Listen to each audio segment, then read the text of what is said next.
Perfume जिस चीज़ का बने, तुम यहाँ देखो द्विघात समीकरण कौन चीज़ का बनता है। एगो व्यक्ति था, ठीक, ये व्यक्ति है, ये व्यक्ति ना, ये प्लॉट है, खेत है। इस खेत का 300 कैसे पता है रे, 300 मीटर स्क्वायर का ये खेत है। 300 मीटर स्क्वायर ज़मीन है। दो आदमी लड़ रहा है। लड़ इसलिए रहा है, एगो आदमी कहता है कि जो खेत है ना, इसका लंबाई जितना है चौड़ाई से, सॉरी, इसका लंबाई कितना है, इसका चौड़ाई से दुगुना से एक ज़्यादा। दो चर वाले रेखिक समीकरण में ऐसा वाला क्वेश्चन किए हैं, फलना का उम्र चिलना की उम्र से दुगुने से 5 अधिक है। इसी प्रकार से इसमें भी है कि इसका लंबाई जो है ना कितना है, चौड़ाई के दुगुने से एक, यानी कि यदि लंबाई को, सॉरी, इसका लंबाई कितना है, दुगुने से एक, यदि इसका चौड़ाई x मान लिए तो इसका लंबाई कितना होगा, दुगुने से एक। तो दो आदमी लड़ इसलिए रहा है कि यहाँ पर सर्जीय न है, क्योंकि पढ़ल लिखल आदमी न है, कहता है दुगुने से एक अधिक है, कहता है कि बताइए इसका लंबाई कितना है, चौड़ाई कितना है। लेकिन खेत है कितना मीटर स्क्वायर का, 300 मीटर। तब जाकर के 500 ईस्वी से लेकर के अभी तक झगड़ा चला, अभी तक झगड़ा चलिए रहा है, जो नहीं पढ़ना है तैयार से लेकर के। तो एगो है श्रीधराचार्य। श्रीधराचार्य आया लगभग में 900 ईस्वी के बाद ना, 1000 ईस्वी के आसपास। 1100 में फाइनल हो गया, 1100 में फाइनल, 1100 रुपया हमने 1100 ईस्वी में ठीक। तो कहा कि ये लंबाई और चौड़ाई निकलेगा कैसे। क्वेश्चन क्या बोले थे, लंबाई कहते हैं चौड़ाई के दुगुने से एक अधिक। अच्छा, हम लिखे तो है ना कम से कम सही, चौड़ाई है x तो लंबाई होगा दुगुने से एक, और एक पता है कि इतना मीटर स्क्वायर ज़मीन। तो ये अब कहानी को कर देते हैं ख़त्म, कोशिश करते हैं कहानी को बनाने का। अच्छा, थोड़ा सा बना करके भी देख लेते हैं। यहाँ पर है 2x + 1 यहाँ है, और क्षेत्रफल दिया है कहता है 300। तो एक बात बताओ, ये आयत लंग के आयत जैसा दिख रहा है, आयत का होता है क्षेत्रफल लंबाई गुना, यानी कि लंबाई है x + 1 × x बराबर 300 है ना। 2 को x से गुना करेगा हो जाएगा 2x² + 1 को x से गुना करेगा होगा x बराबर। बात समझ में। अगर जो ये भी बात सही है तो इसको इधर ला करके 300 माइनस में करके बराबर में दे सकते हैं ना। तो ये कैसनो सूझ रहा है, पहले कभी ये चीज़ देखा है, कहिया देखा है, अभी आज से पहले देख ले होगा। कैसन, ऐसा देख ले होगा, ऐसा देख ले। तो द्विघात समीकरण यही सी को कहते हैं बउआ, समझे, द्विघात समीकरण। तो द्विघात समीकरण कहते हैं किसको हैं, इतनी परिभाषा में जाते हैं। द्विघात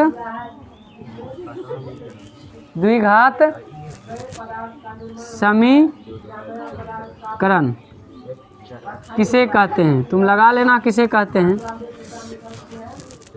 द्विघात समीकरण किसे कहते हैं, कोई बोल सकता है। द्विघात पद बहुपद किसको बोलते हैं, तुम सब में से कोई बोलेगा नहीं, टाइम पास करने से अच्छा हम लिख देते हैं। वैसा समीकरण, वैसा चर जिसका अधिकतम घात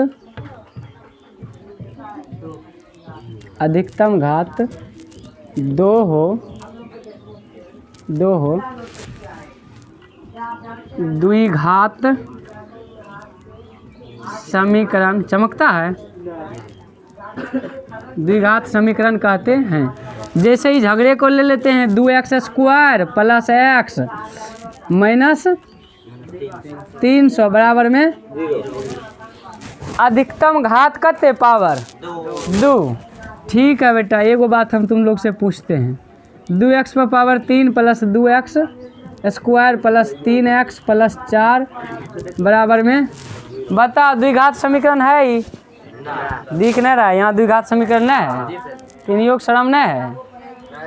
तो वैसा चर राशि किसको बोलते हैं? इसको ना, इसको चर राशि जिसका अधिकतम घात कितना हो? 2 हो। यहाँ तो 2 से ज़्यादा है ना, तो यानी कि द्विघात समीकरण ये है त्रिघात समीकरण। तो इससे हमको कोई लेना देना नहीं है। और भी उदाहरण ले सकते हैं। 4x² + 5 बराबर में 0, ये कौन सी है?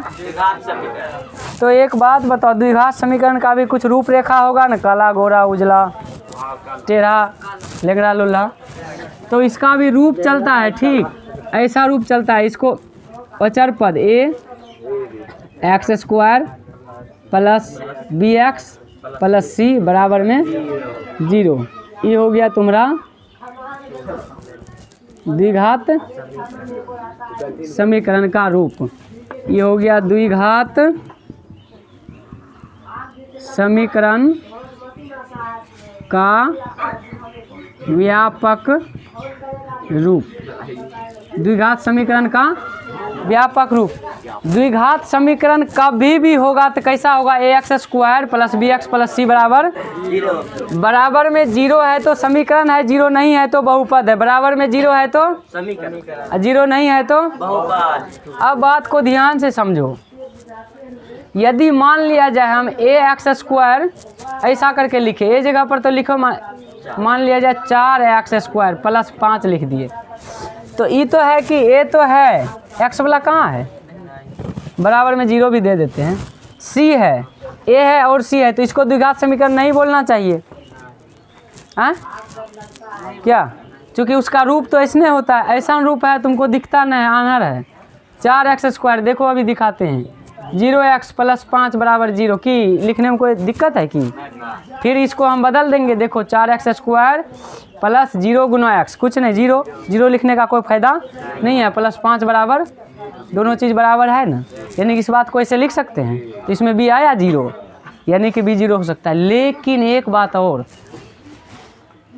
यहाँ ऐसा लिख सकते हैं 0x² + 4x + 5 बराबर में 0, तब होगा द्विघात समीकरण? एकदम नहीं होगा। क्यों? क्योंकि 0 से x² को गुना करेंगे होगा 0, यानी कि इसका कोई वैल्यू नहीं बचेगा 4x + 5 बराबर में, तो द्विघात समीकरण। यानी कि यहाँ लिख सकते हैं, जहाँ यहाँ क्या लिख सकते हैं? यहाँ लिखते हैं जहाँ a बराबर 0 नहीं होना चाहिए। जब a 0 के बराबर हो जाता है तो द्विघात समीकरण नहीं होता है। बात समझ में आयल रहे? इतनी बात समझ में आ गया? तो द्विघात समीकरण किसको बोलेंगे?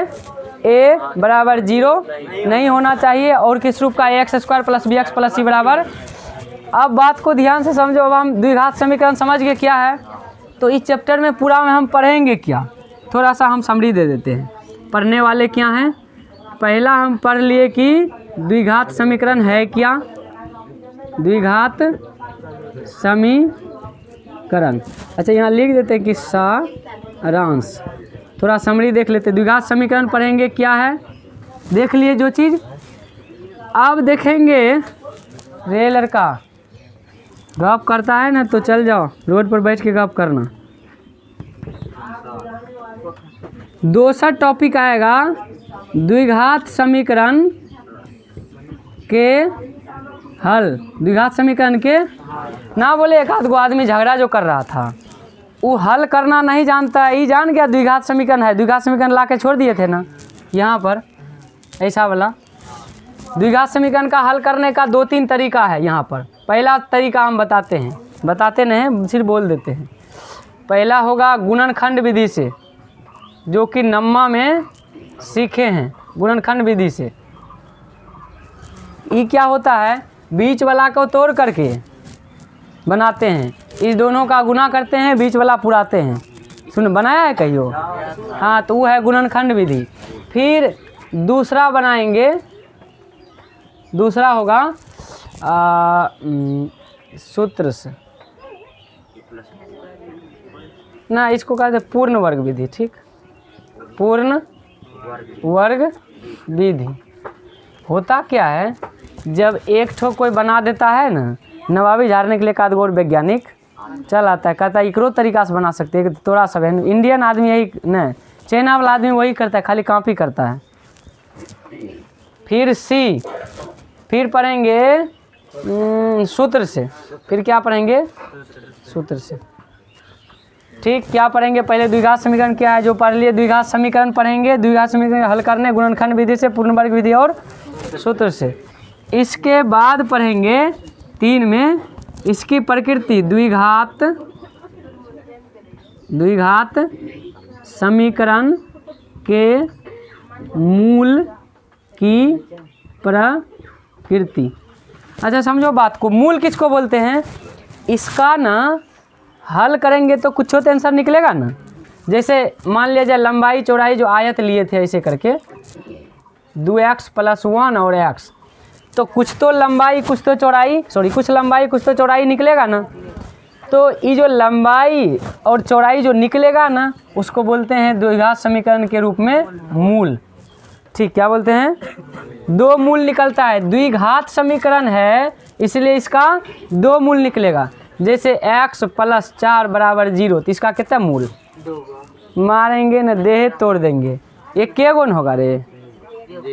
कितना होगा ये? इसमें x का मान -4, यहाँ 1 होता है। चूँकि ये है 1 घात वाला, 2 घात वाला का 2 मूल निकलता है। तो 2 मूल इसलिए कि समस्या है, इसका सॉल्यूशन देगा।